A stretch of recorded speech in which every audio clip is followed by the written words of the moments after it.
605 Speaks fans. I'm going to call you fans because aren't we all fans of South Dakota, and aren't we all running our fans this entire summer? I believe that I am backed by science if I say this is the hottest summer ever on record.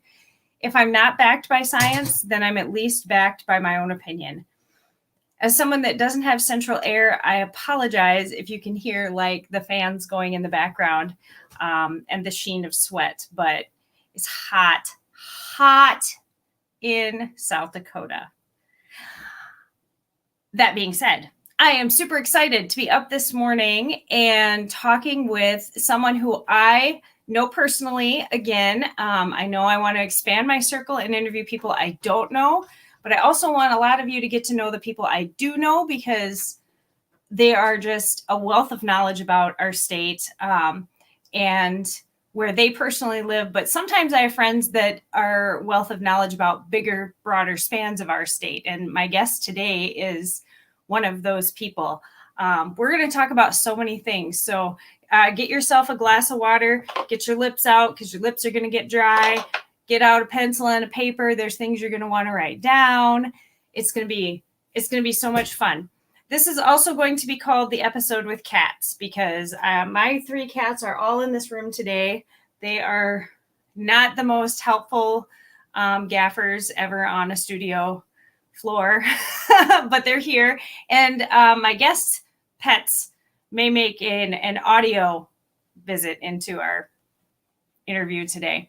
So this woman, I have named her the den mother of our city. Every year, even not in election years, I vote for her to be mayor. I would vote for her to be governor and senator at the same time, and she could do both jobs far above and beyond most Americans. I know her. Sioux Falls knows her. South Dakota knows her. You probably know her, and if you don't, you're going to after today. So welcome to my screen, Thea! Hello. The thing is, I don't want those jobs. I know, because you are the perfect example of a person where I know I am not the only person that has said, Thea, why aren't you in charge? But I often say the best people for those jobs aren't doing those jobs because they are very busy doing the jobs they do. And I would cry every day if you moved to DC or Pierre because we need you here. So I lived in Pierre. I would cry every day if I lived there too. Yes, we might talk a little bit about that you were born on the prairies of Pierre. Yes. And later migrated to the UK.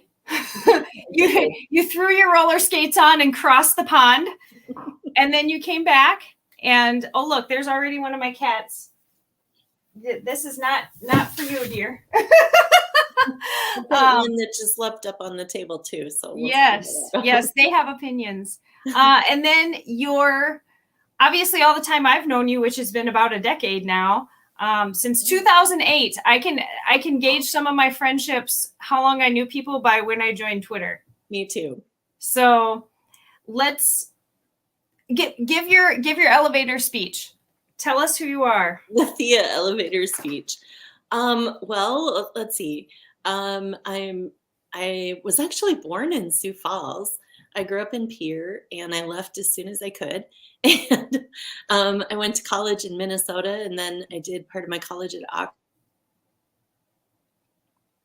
I think that our system is fading a bit, but I'll keep going. Yes, you said you cut out for a second when you said you did part of your college at Oxford. At Oxford, yes, in England, and that was amazing. I studied medieval and Renaissance history, art, and architecture, things that I've used so much in my life. I'm just kidding, but actually now I get to use them. So I find that interesting, medieval history, and now you're living through a plague and world crisis and political unrest.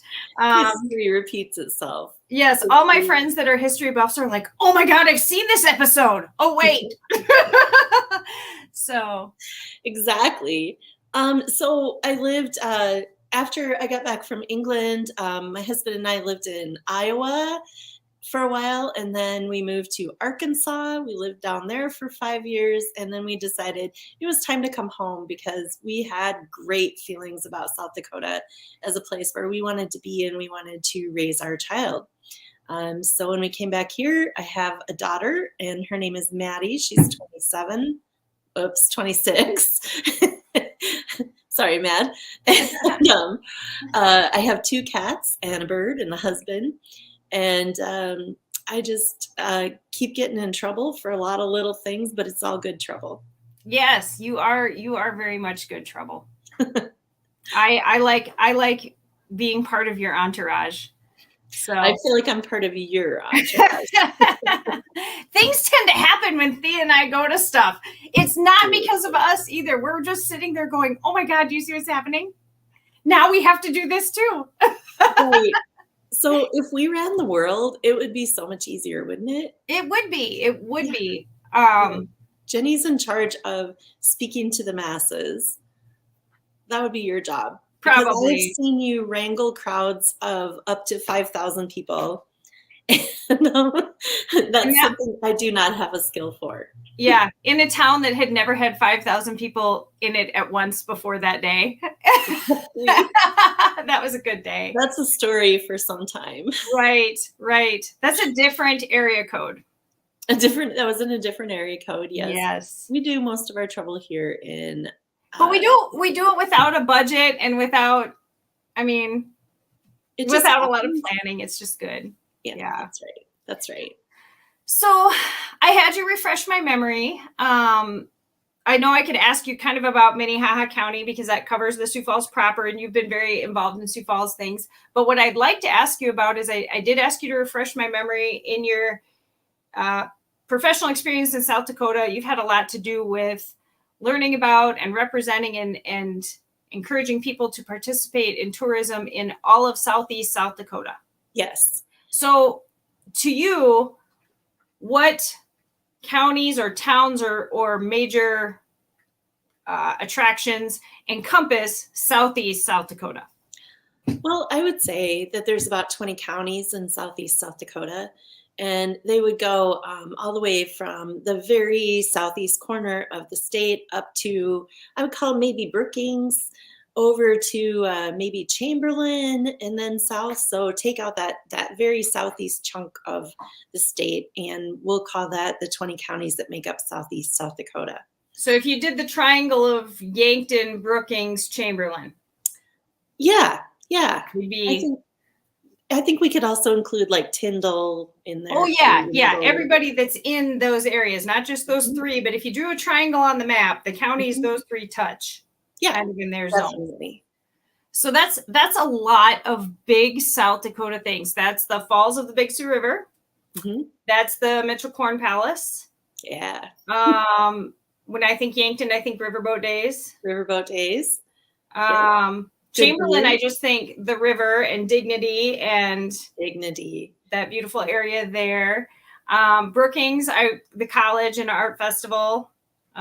Which is going on this weekend. It's this weekend. Mm-hmm. Also Vermilion, the University of South Dakota. Go and Yotes. So those are some of the things that pop into people's minds because they get a lot of coverage. Out of all those areas, what is something that you think every local for sure should see, every local South Dakotan, but tourists as well, that doesn't get that instant name recognition? Oh my gosh, 2 things right off the bat. So one would be Spirit Mound, which is I think it's in Union County. It's just north of Vermilion. And it is just this very simple hill, but it's mentioned in the Lewis and Clark diaries. It's in a lot of indigenous people's beliefs. They have a lot of stories and lore that go along with it. It's just a very interesting place to visit. There's just one straight path up a simple hill, and you get to the top of it and you can see the prairie far and wide. And it's not a hard hike, but you kind of feel maybe what the stories are about. You feel that sense of history. You feel that amazing openness of the prairie. It's a magical spot. Magical. Very cool. And you talk a lot about the prairie, and so do I. I mean, I'm from the river over here, Mhm. and the trees and the rock outcroppings, and then I also have such a love for the Badlands. But as much as I joke about how boring our drive that the I-90 stretch is, like, I cannot imagine what it's like to live in places where you can't see the ground touching the sky. Like, that evokes a lot of. I totally agree. When I lived in Arkansas, my friends would always say, "Oh, let's go tonight and watch the sunset." And we'd go and I'd be like, "Where's the sunset?" And they're like, "It's going down behind that mountain. See it? There's Mount Nebo and the sun goes down behind it." I'm like, "The sun does not go down behind mountains. The sun Right. goes down behind the earth." Right. And Right. until you've been to the prairie, maybe you don't know that. Right. But Anybody that knows anything about true going out and hiking, they know that, like, how to tell time by your fingers. yes. Not by your forehead, but I'm using that as an example, but how to tell time by your fingers about when is the sun going to go down. Right. And we live in a 10-finger state. The sunset takes 10 fingers. So, You're and I've only got 8 absolutely right. fingers and 2 thumbs. So, You are absolutely right. yeah. This place, you don't know what's bigger, the sky or the earth.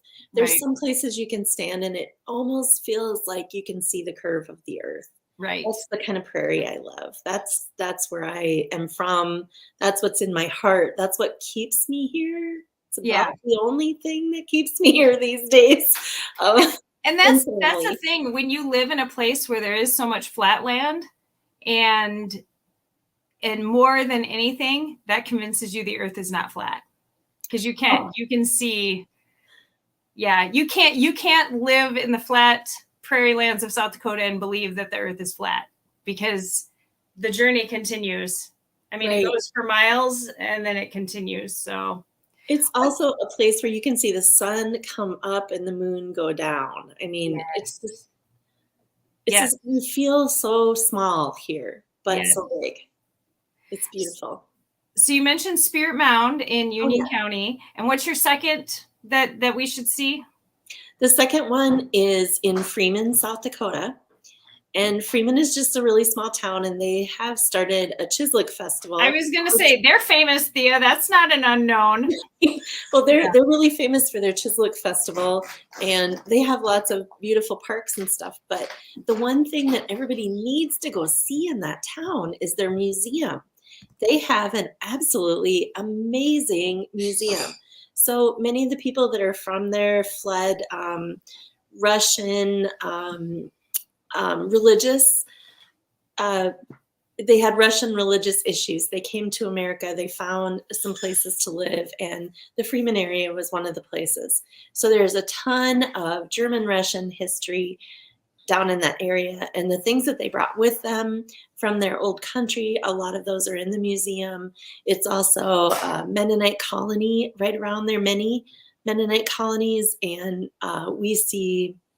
you see all kinds of artifacts from that.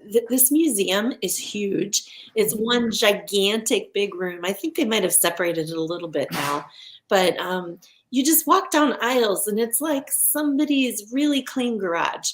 It's just stuff everywhere. Not much has signs on it. Not much has explanations, but it is absolutely mind-blowing what you can find in that museum. It's just like a treasure hunt. It makes your heart race. There's this whole section with little horses and covered wagons and like funeral, all horse-drawn things. Wow. This little old man made, and I had the pleasure to meet him one time. He's passed away now, but he would make them exact. They were 1/12 scale, and he would make them exact. So the leather harnesses were just perfect on the horses. They all had little buckles. They had little trim. Anything that had fringe would have had fringe on it. He made all kinds of carts, wagons. One of my favorite ones is this funeral wagon, and it has, of course, dark horses pulling it, and you can see through the window in the hearse that there's a casket inside. He made a 1/12 casket? Yes, it is absolutely. This is why I think in the past I've talked before about when you think about the the cultures that have lived in South Dakota throughout time eternal. And now as humans, we all have so much rush, and everything coming on to us. And there's so much anxiety and Yeah. this. And I think we have so many resources, but we have so much anxiety about things. And how would we have ever survived on the prairie? How do people do it? And I think I look back, and when I learned about our nomadic cultures and our indigenous cultures, Yeah. I mean, it took 27 hours a day to hunt, gather, grow what you needed. Like if we went back to where we couldn't just go drive through and get our food, like we would have stuff to do. And then I think about people that developed hobbies and artistic endeavors like that. I mean, think about, you couldn't just finish it in 15 minutes for a YouTube video. It'd be hours of intense work. And Right. that's something we need to get back to is hours of intense work. I agree. I think it's very soothing. That's true, because when you take your time with something, like I like to crochet or embroider or something like that, but when you take your time with something, it does calm you. It does have a whole sense of introspection, and you have time to actually just sit down and breathe and think and Yeah, see the needle stab something 1,000 times too. Kind of. Yeah. So those are a couple of the places. Yeah, I've been to Freeman because I'm a fan of Chislik. For anybody watching this that doesn't know what Chislik is, it is something that originated here in South Dakota. It is cubed meat. Originally, or traditional Chislik is lamb, but I know and people will say, a lot of time it's beef now, and people say, oh, well, that's steak tips. No, it's not. No, it's not. There's a difference. Yes, and I've had venison Chislik. It's different. I don't know how to explain it, but it is not steak tips, because I've also had steak tips and I love them too, but they are not the same. So, and I do not like my Chislik with garlic salt. I'm different than most South Dakota. I don't either. I like it as plain as possible. Just bare. Yep. Mm-hmm. So yes, Google the Chislik. Because you can't get it anywhere but here. You won't find it on a menu. Once you cross the border out of South Dakota, you'll never see Chislik again. Yeah, you might as well be speaking Klingon, because they don't know what it is. And they can't make it. You can try and explain it, and they can't make it either. No, it's magic. I remember being a kid, and my dad was getting out the Fry Daddy with the grease. That was always a good sign. Yeah, it's like, we're going to have Chislik and fries. So what about, I also think of you as being one of my touchstone people when it comes to art in South Dakota.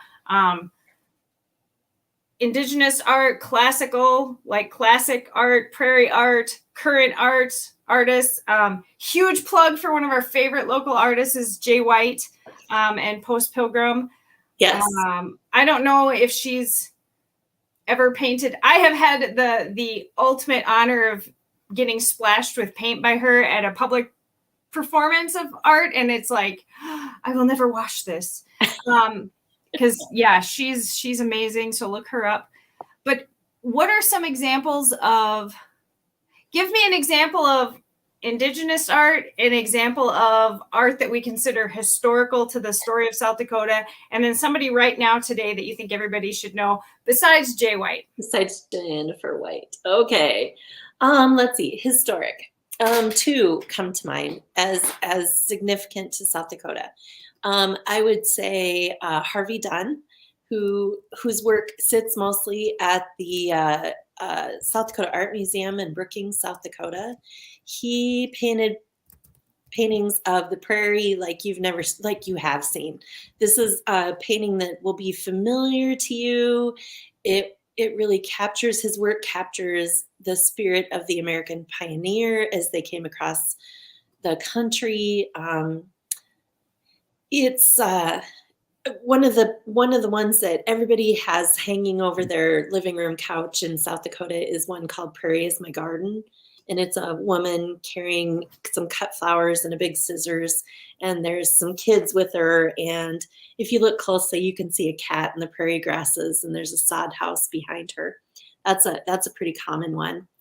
I would also put Oscar Howe in that same historic category, but it also fits in Indigenous art.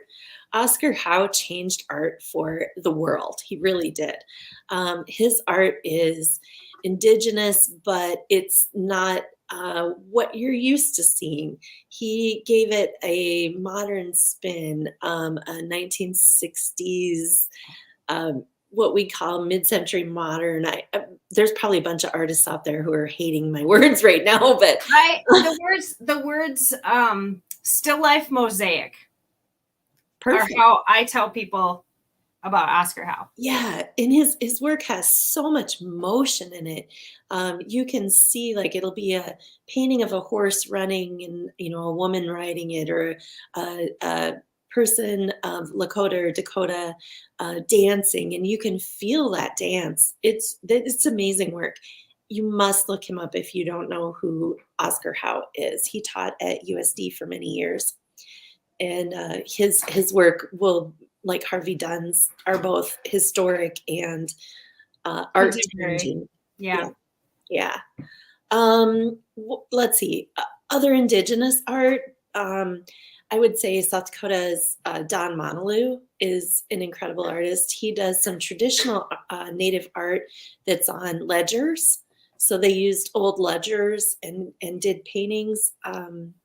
It was after the settlers came to South Dakota and took away the land from our indigenous people, they didn't always have the same artistic opportunities that they had before, and they could get their hands on old ledgers like the storekeepers had, you know, where they wrote down what you bought and how much it cost, things like that, or old tax rolls. So these gigantic ledger pages, and they painted traditional native art on those pages, and that was just absolutely beautiful to see. And Don Monalou continues that tradition here in South Dakota. He also does some other very unique things. He's at an art show this weekend called Native Pop, and he's the featured artist, or one of the featured artists there. I believe his work is on the cover of their brochure, and it's very unique. And we're so lucky to have him. I'm trying to see if I can share that screen of his work. Oh yeah. Yeah. There he is. Because I knew I wouldn't be able to accurately spell the name there. Yes. Monalou. So, yeah. His work is amazing, and he's still producing art today. Unfortunately, Oscar Howe has passed away, as has Harvey Dunn, but Don Monalou will also go down in history as one of South Dakota's great artists. Current artists, oh my gosh, there's so many that yes, I absolutely love. I know we have a whole list of those you could probably give, but I do want to point out Thea is so South Dakotan. So she didn't even plan this. She turned on her camera and was adjusting the light, and I looked, and who is on your wall behind you? Yes.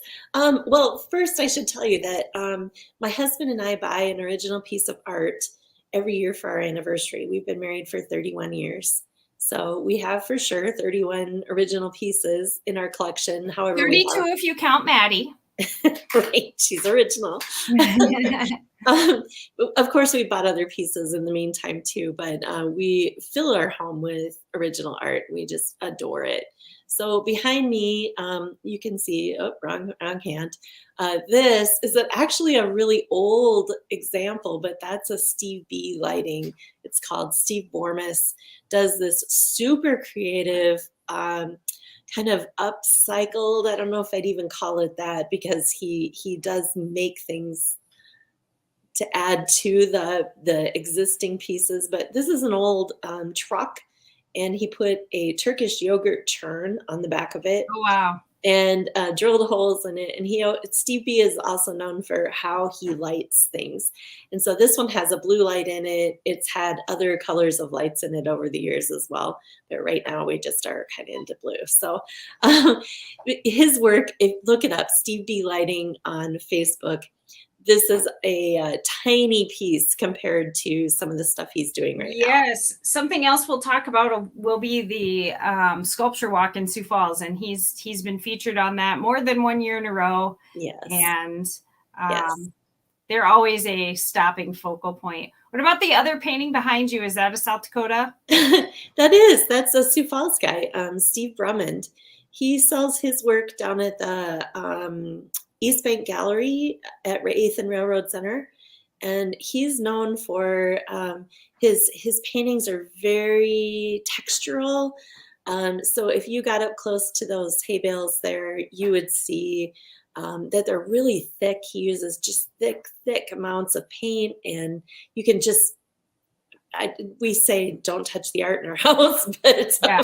but if you wanted to touch it, you would feel just this incredible. Yeah, it looks almost 3D from It here is almost even. 3D. Yeah. It is. Yes. And it is a perfect scene for South Dakota. I mean, we're seeing a lot of that right now. Fields and baled hay and things like that. So, and that is one thing I can never resist is those round bales. Because if you drive by a field and there's those round bales and they're just kind of randomly out there, in my mind, those are stories, and the words are invisible, and the round bales are the periods at the end of the sentences. oh, there we go. That's what I think every time I see those round bales. And if the period is that big, that's where you get the giants of the earth effect, because how big would the rest of the sentence be? Exactly. Yes. And the stories the prairies can tell. Oh. Walk us into a little bit about Sculpture Walk in here. That's a Sioux Falls thing. Sioux Falls has had a revival and renaissance of art in the last 15, 20 years. And our downtown went from being, during my youth, it was not somewhere to go or somewhere to be. And now it's somewhere to be. And there's food and there's shops and there's art. And Sculpture Walk is something that literally put art you can see, feel, and experience for free. There's nothing better than seeing a little kid just staring up at art. And tell us what you know about Sculpture Walk. Well, I'm on the board for Sculpture Walk, which is just a joy. I've been on there, I think 6 or 8 years. I'm not sure how many. But basically we put 60 to 70 original pieces of art downtown Sioux Falls every year, changes out. So there's at least $1 million worth of new art in downtown Sioux Falls every single year. We go through a jurying process where people send in hopefully photos, although we have gotten lots of them that are just drawings on a napkin. Right. But hopefully photos of work that they've done or accomplished. And we go through it and we receive, like last year, we got about 170, it might have been more than that, people that submitted for Sculpture Walk, and we had to narrow that down to 63. And that's kind of hard to do. And this is the biggest year it's ever been, right? Yeah, it is. Because every year it's gone. Before it was just a couple blocks of Phillips Avenue, and now it's expanded. And many businesses end up buying pieces of these art, and there's the People's Choice Award that gets purchased and stays in Sioux Falls. So you'll see Sculpture Walk bits and pieces all over our city now. All over. One of the cool things that just happened here is that there was a group of neighborhood association up in the Cathedral District, and they leased 4 sculptures. And so it's on the Sculpture Walk, the official map of Sculpture Walk. You can't vote for them for your favorite sculpture. They won't be in the People's Choice Awards, but it's 4 pieces. Hi, Kitty. But it's 4 pieces of beautiful art up in the Cathedral District that you can walk along to. So it just adds even more. Our goal is to stretch it out a little bit longer, all the way down to Levitt at the Falls. So it'll always start probably around anywhere between 14th and 12th, right? 14th and 11th in there. Yeah. And then go down Phillips Avenue. We do have a few pieces that make it up to Main and at the Washington Pavilion as well. Oh, and there's a couple that are, can't think of the name of the street, but the one street to the east of Phillips Avenue by the old Ace Hardware downtown. Oh, that's second. Yeah. Okay. There's a few pieces on that street as well. So yeah, it does just keep getting stretched out and growing every single year. And artists from all over. It's not, they're not local. They're worldwide. It's an international art show. My cat hears us talking about amazing art of high value. And she's like, oh, they meant me. But yeah, international artists from Definitely. We've had like Belgium. We've had several countries in Africa, people from there. Canada. We've had people from all over. And how do they hear about our little city on the prairie? Well, the guy who started Sculpture Walk, Jim Clark, he started a really great list. Basically, he just started getting involved in every kind of list and website and everything that you can for artists who do that kind of sculpture. And now Jim is retired, and he has passed along the management of that still to the board. We still have a board, but it's passed along to the Washington Pavilion. And as you can guess, the pavilion has incredible resources for reaching even more artists too. So some of that art that couldn't just be out on the street, you know, that has to be seen. Right. It grows every year. I'm so excited to be a part of it. And the day that we install, everybody knows the date that we install. It's in the paper, and people are downtown. Like, we started installing at 5 a.m. and people are downtown right away to see what's new. Because the artists come and guide their own work in, and then you see them walking around with their little visitor tags on, and you're like, can I take your picture in front of your own art? And they are often like, can I take your picture in front of my art? I want to show off what's happening here. And it's amazing. It really is. And going back to Steve Bormas, who did the truck up here, he has just this gigantic mushroom piece on the corner of 8th and Phillips this year that is just a kick. It's called Hey Boomer. Yeah. Yeah.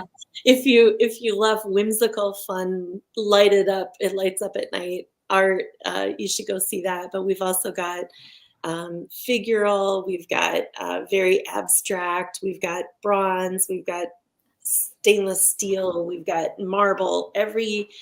We try to bring Sioux Falls the biggest variety of art show we can every year. And you can vote online, but you guys also do you still do the cards in the boxes? Yeah.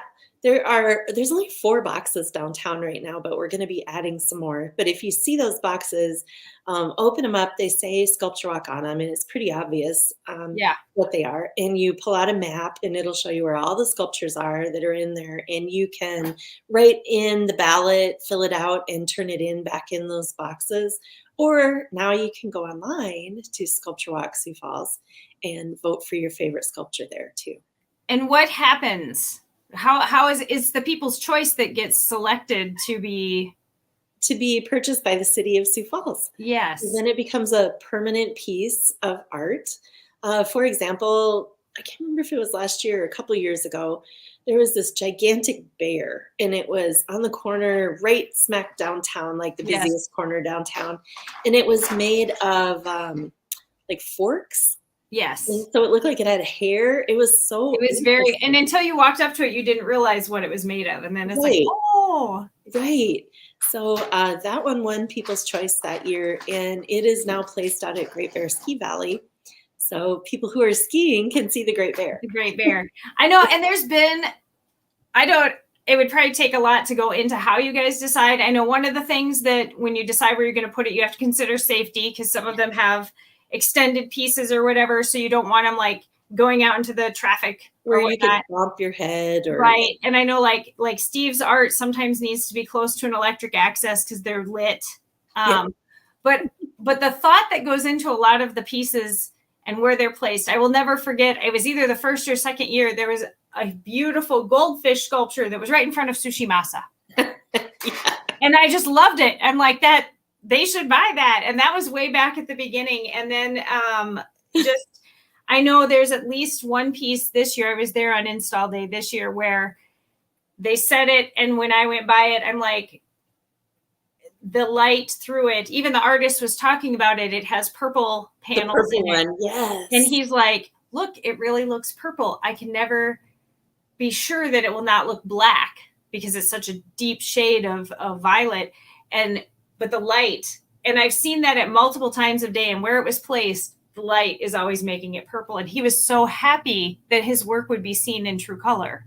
That is the truth. Those there's two guys right now, Corey and Brandon, who work on Sculpture Walk from the Washington Pavilion, and they did the placement. And this was their first year doing placement, and I know that some things got moved and changed after they were originally placed, just because of some of those reasons. Right. But yeah, that purple one, it is perfect. It's right on the corner by. It's right in front of kind of the toy shop, the Child's Play. Oh yeah, yeah, and I think that's the one. Yeah, and Minerva's. It's right on that corner there, and so I love that. Well, not that I want to. This is a unedited, candid, non-sponsored, non-monetized show. But I can't say it's completely unbiased. I have a lot of weird biases. So I would like to encourage people to vote for the piece that is like wind chimes that's right by our water feature on Phillips Avenue by the diner, because I want that piece to stay in our city. I love it. And if we don't have a place to put it, I would volunteer a corner of my yard. Thank you. Yes, because it is a big piece.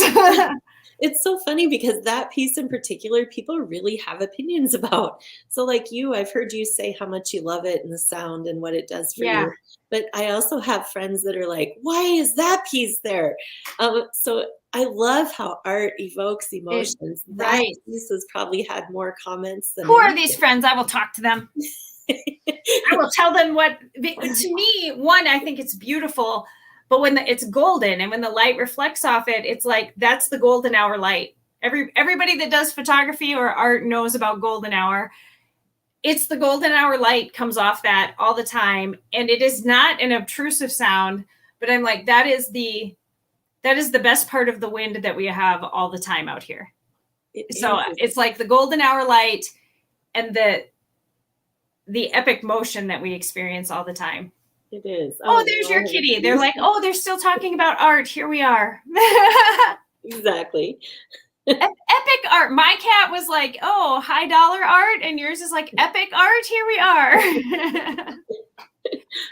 What's as we're getting close to the end of our time here, let's give a plug for what you do now. You are known for being a part of the Great Outdoors experience of South Dakota. You're known for being part of the art experience, teaching all ages things about South Dakota. But right now your work has a focus on adult education and not adult in that way. Right. Although one time Thea and I went to Wild Deadwood Reads on accident. Wow. Look up Wild Deadwood Reads. It's a great, great book festival that we didn't even know existed. But I digress. Another story for a different show. Tell us about what you do now. Okay. Well, I have a new job. After 25 years of working for South Dakota Game Fish and Parks, I decided it was time for a change. And it's time to go inside. I'm really inside now. But I work for the University of South Dakota at a program called OLLI, which is the Osher Lifelong Learning Institute at the University of South Dakota. And there are 125 OLLIs in the nation, and they are all affiliated with universities. Ours is with USD. So what we do is we have classes like, when you went to college, and I have a cat here still trying to get in the show.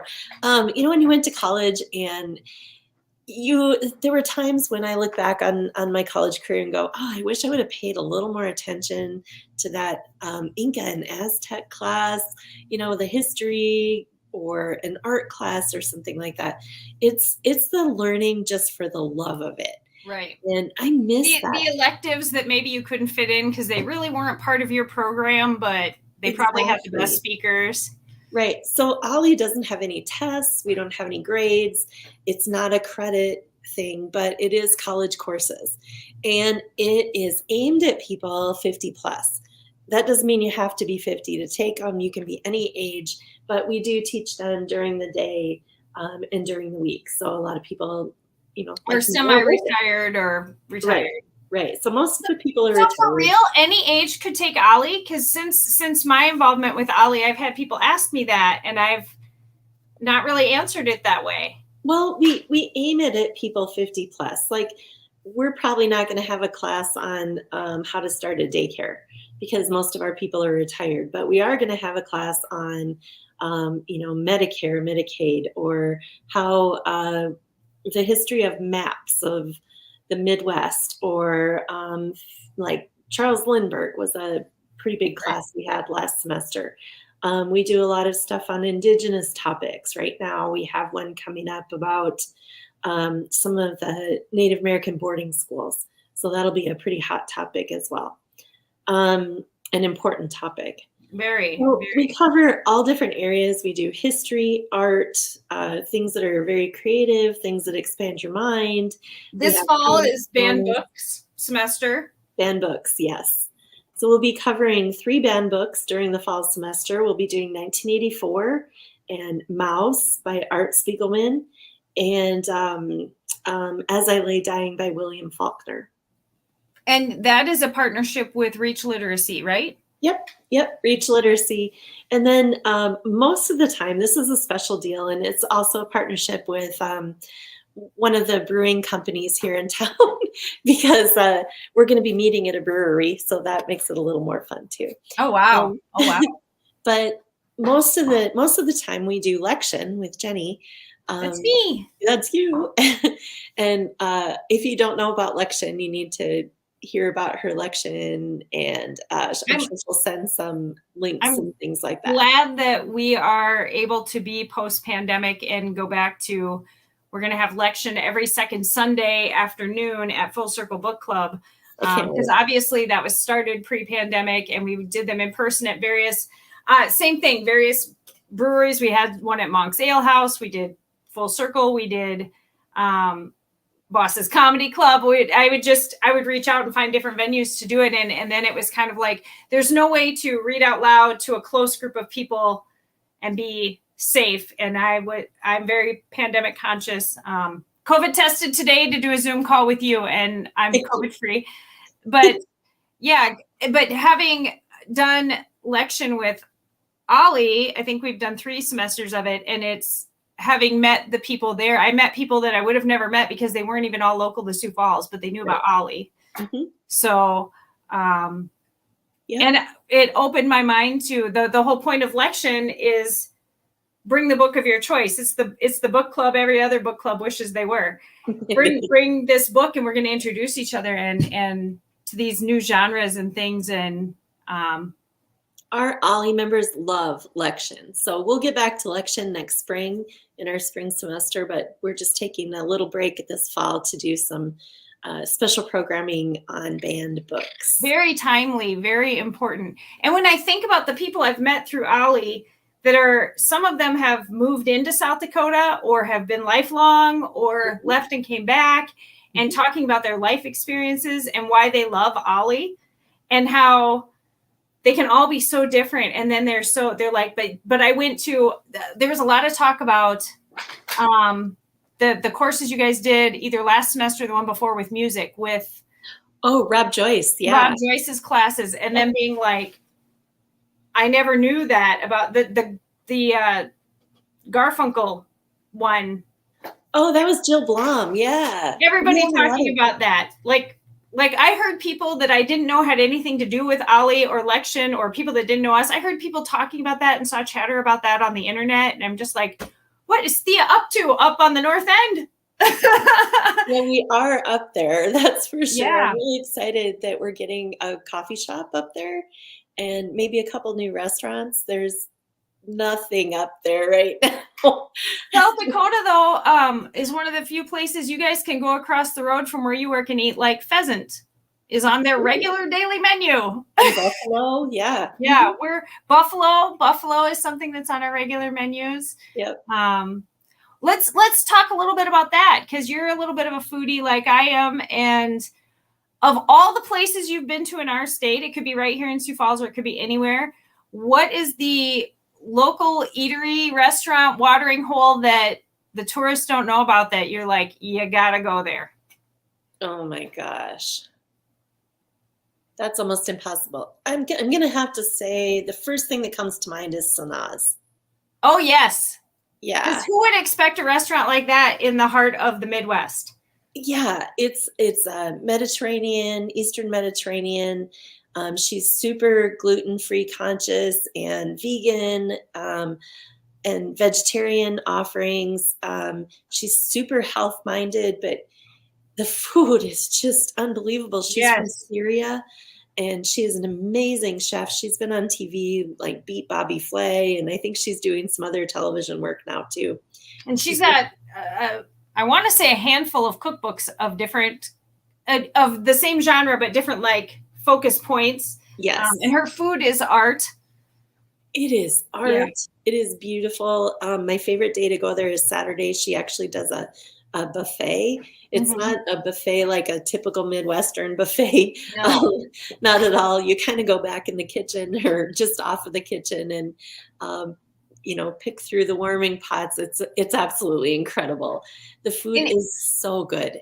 Anytime you can go eat somewhere and you can see the kitchen and the process, it's like, your food, that they are so confident in their skill and quality and cleanliness and sources of products that it's like, they're not afraid. There's no walls. You can see what we're doing. We have nothing to hide. Right. That's going to be intense. You have to kind of look for her shop too, for her restaurant.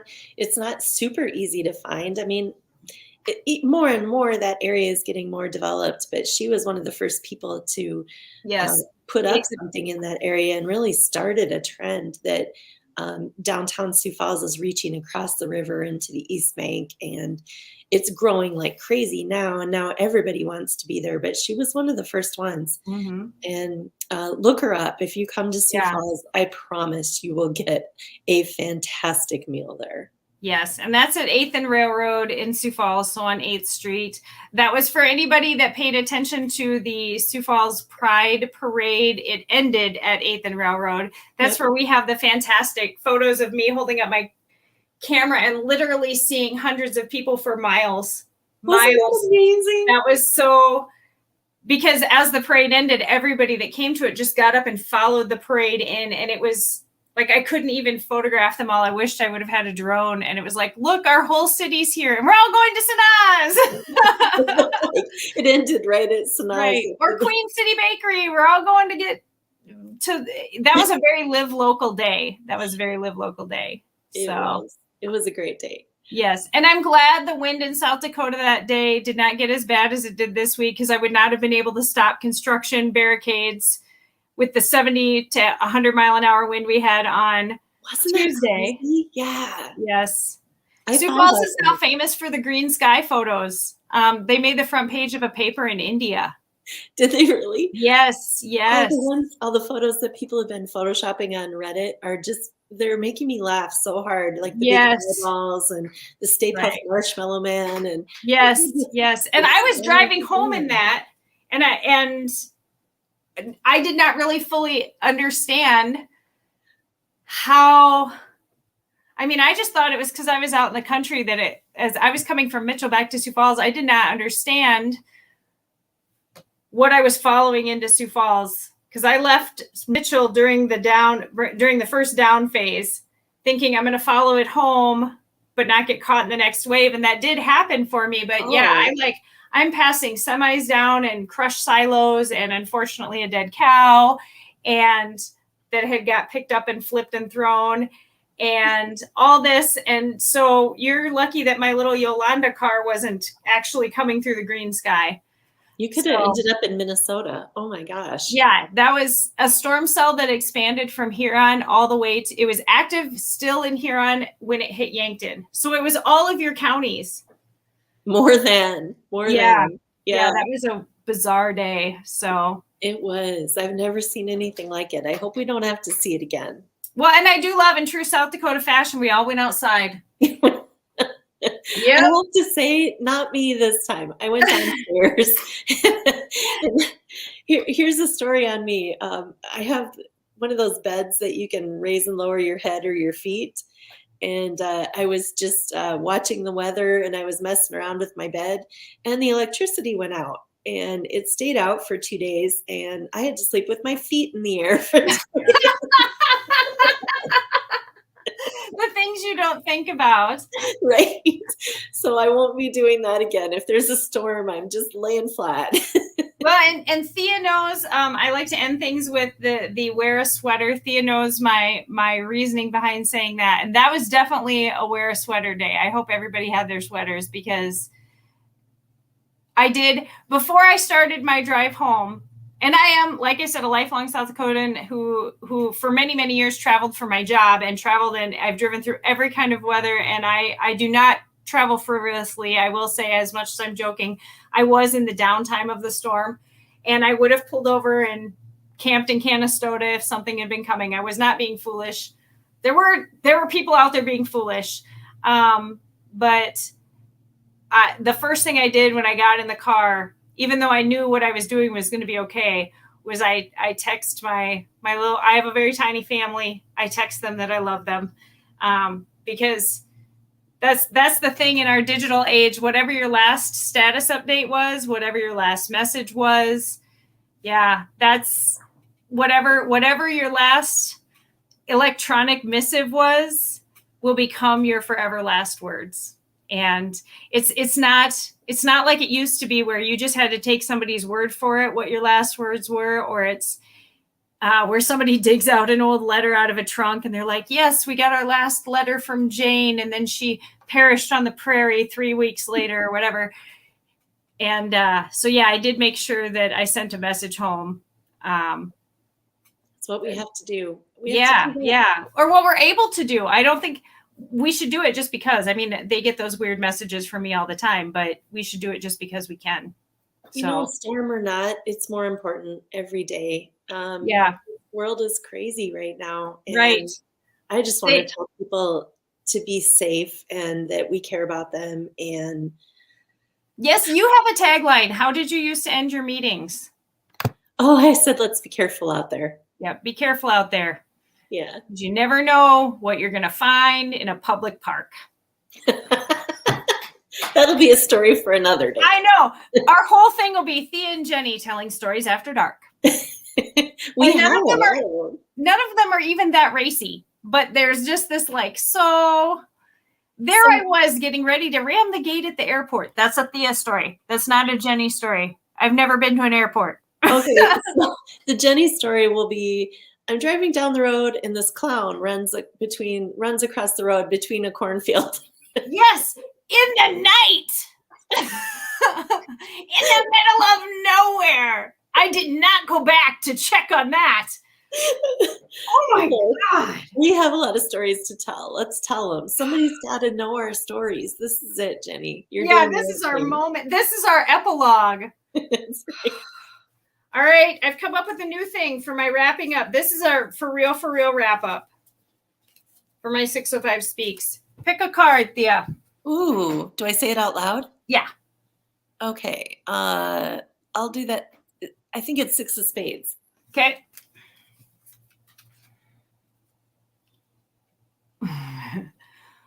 Thea, would you rather eat a chocolate-covered cockroach or a worm? And it does not specify if it's just a clean worm or chocolate-covered. It specifically says a chocolate-covered cockroach or a worm. I've actually had to be in that kind of situation before. And I will tell you that I would choose the worm quite readily because I believe I could swallow it quickly and it would just go down. But the cockroach, I'm a little afraid of, if I bite the chocolate, getting like its legs stuck in my teeth. Nothing freaks me out more than the thought of that. So yeah, worm. That was a fast and ready answer. I told you I've had to think about this before. Considering this is super random, but all right. Nope. My fear, I thought that too, you could just suck down the worm really fast, but what if it caught in my throat and I coughed it back up and then I'd have to swallow and... Yeah.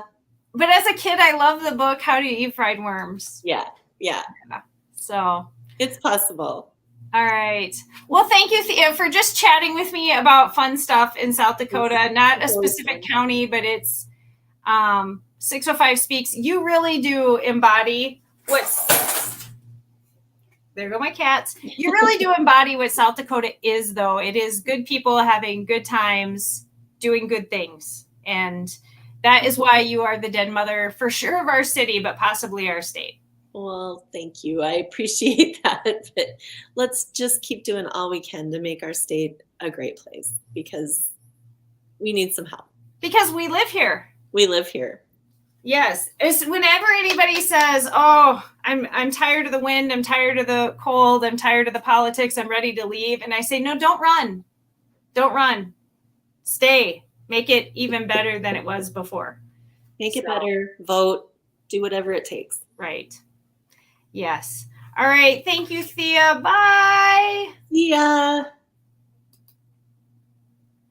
Oh my gosh, I'm glad you all got to meet my friend Thea. And we had a lot of tangents there, but we have very funny stories. We are fun to hang out with. But look, I will be spending my afternoon looking for links and putting them in the description of this video, but make sure you look into those things she talked about. Because yeah, some of them are off the beaten path, but they are just as true to the reality of what living in South Dakota is. We're all very different, but at the heart of things, we are all very much the same. And we are having a shared, amazing experience here in South Dakota. Do not overlook it. Please volunteer. I would like to talk to more people that I don't know, people that I wouldn't meet if I wasn't trying to do this project. Recommend your friends, recommend your neighbors. Hopefully at some point I'll be doing a little traveling and do some of these in person in some of these cool places I hear about. But like I said, right now in South Dakota, it's just too hot. So stay cool, stay hydrated, stay dry. I hate how often right now we have to use the word moist in South Dakota. It's very moist here right now. And of all things in this incredible heat, knee high by the 4th of July, look at out the corn in the field. And if you ate today, thank a farmer. And if you ate in South Dakota, you probably know that farmer or one of their family. So if you ate today, thank a farmer, and then ask them to email me at 605speaks@gmail.com and tell me what it's like to be a farmer in South Dakota. So thank you. Have a good day. Wear a sweater. Bye.